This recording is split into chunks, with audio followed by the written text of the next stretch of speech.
بسم اللہ الرحمن الرحیم۔ میرے بھائی اور بہنوں، آج کی اس ویڈیو میں آپ کو چند ایسی چیزیں بتائی جائیں گی جو حدیث پاک میں آئی ہیں۔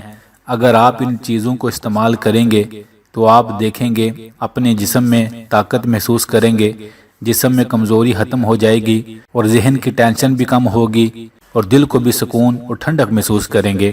یہ چیزیں آپ ہو سکے تو روزانہ ضرور تھوڑی تھوڑی استعمال کیا کریں، انشاءاللہ بہت فائدہ ہوگا، جو آج کل سائنس کی تحقیق سے بھی ثابت ہو چکی ہیں۔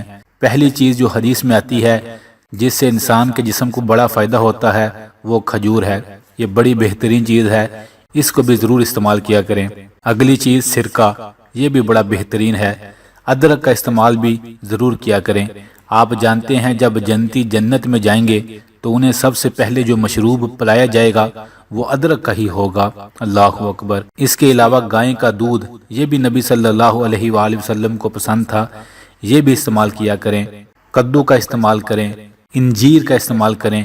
نبی صلی اللہ علیہ وآلہ وسلم نے فرمایا، لوگوں انجیر بڑھاپے کو روکتی ہے اور جسم کو بڑی طاقت دیتی ہے، تو یہ بھی استعمال کیا کریں۔ زیتون کا استعمال کریں اور دن میں ایک بار کسی بھی وقت سورۃ الفاتحہ پڑھ کر اپنے جسم پر دم کر لیا کریں، انشاءاللہ جسم سے بڑی بڑی بیماریاں بھی ختم ہو جائیں گی۔ تو یہ چند حدیثوں کا مفہوم تھا، ان چیزوں کو ضرور استعمال کیا کریں۔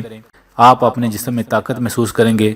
چند ہفتے ان چیزوں کو اپنے کھانے کی روٹین میں لے کر آئیں، انشاءاللہ آپ خود اپنی صحت میں واضح فرق محسوس کریں گے۔